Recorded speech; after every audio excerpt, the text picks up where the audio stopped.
हो सर, आमच्या गावात खूपच बिबटची दहशत आहे. एवढी दहशत आहे की लहान मुलांना आम्ही एकट्यात नाही सोडू शकत.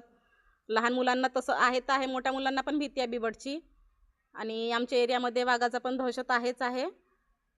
आम्ही फॉरेस्ट वाल्यांना बोलवतो, ते घरापर्यंत येतात, फोटो वगैरे काढतात, सांगतात की सांभाळून राहा एवढीच करतात आणि वापस चालले जातात. आपल्या गावामध्ये आज काही हानी झाली आहे का? हो सर, आमच्या गावामध्ये हानी तर आताच 3 मुलांना झाली हानी. त्याच्यात 3 मुलांचा जीव वाचवला आणि एकाचा बळी गेला. आपल्या गावामध्ये सध्या दररोज बिबट आढळतात. हो, दररोजच बिबट येतोच असतो. तर गावामध्ये काय काय हानी केल्या आहेत? गावामध्ये कोंबडी, कुत्रे कुत्रे आणि छोटे-छोटे गायचे पिल्लू वगैरे असते ते, बोकड वगैरे सगळे त्यांचे ते आवडतीचं आहे. ते त्यांना घेऊन जात असते. आपण याची तक्रार केली? पुष्कळदा केली सर तक्रार. तक्रारीवर काही मिळत नाही आम्हाला. अपयशच मिळतो नेहमी. काय उपाययोजना केल्या का?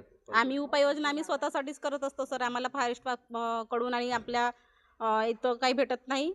कारण हा पूर्ण आदिवासी एरिया आहे. असून वरून कसं आहे, सगळे शेतीत जाणारे लोक आहेत. ते काही तेवढं लक्ष देत नाही.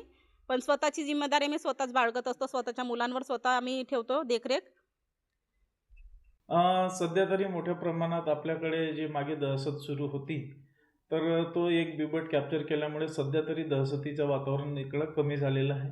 तशा RFOकडून आपल्याला खूप कमी सूचना मिळालेल्या आहेत आणि जिथे जिथे अशा काही घटना घडल्या होत्या, त्या ठिकाणी आम्ही उपाययोजना म्हणून पिंजऱ्या वगैरे लावून तिथेच म्हणजे जो गावात येणाऱ्या बिबट्या वगैरे पकडून त्याच लगतच्या जंगल परिसरात आम्ही आतमध्ये त्यांना सोडलेलं आहे. सध्या तरी डेली बेसिसवर आमचे वनरक्षक राऊंड वाईज किंवा रेंज वाईज गस्ती करून, नाईट गस्ती करून आणि गावात जनजागृती करून बिबट्या संबंधात कशा प्रकारे प्रकरणे हाताळावीत याच्याबद्दल गावात कंटिन्यू अवेअरनेस त्यांचं सुरू आहे. नागरिकांचा असा आरोप आहे की तिथं आपले डिपार्टमेंटचे गस्त नाही करतात आणि काही उपाययोजना नाही करत आहेत. काय सांगणार? नाही, असं तर नागरिकांची आमच्याकडे अजून तक्रार आली नाही आहे.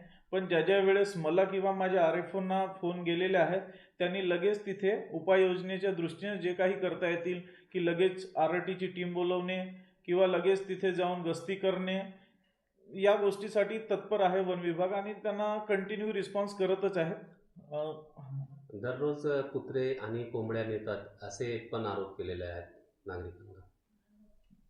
आता तो एखाद्या जो गाव एकदम जंगल लागून आहे, त्याच्यात अशा घटना आता कमी झालेल्या आहेत. मध्यंतरी काळात त्या वाढलेल्या होत्या आणि ज्यांच्या अशा झाल्यात की ज्यांचे कोंबडे किंवा बकऱ्या, त्यांना शासन हा नुकसान भरपाई अत्यंत तातडीने देत आहे. त्याच्यातही कोणती अडचण नाही आहे आणि सध्या तरी असा परिस्थिती अजून तरी जास्त नाही झालेली आहे इकडे.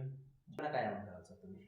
मी नागरिकांना एवढंच आवाहन करेन की सकाळी रात्री एकटे न फिरता, मॉर्निंग पहाटे किंवा जंगलाच्या दिशेनं न जाता तुम्ही दुपारी थोडा म्हणजे सूर्यप्रकाश झाल्यानंतर 8 वाजताच्या नंतर वगैरे शेतामध्ये जा.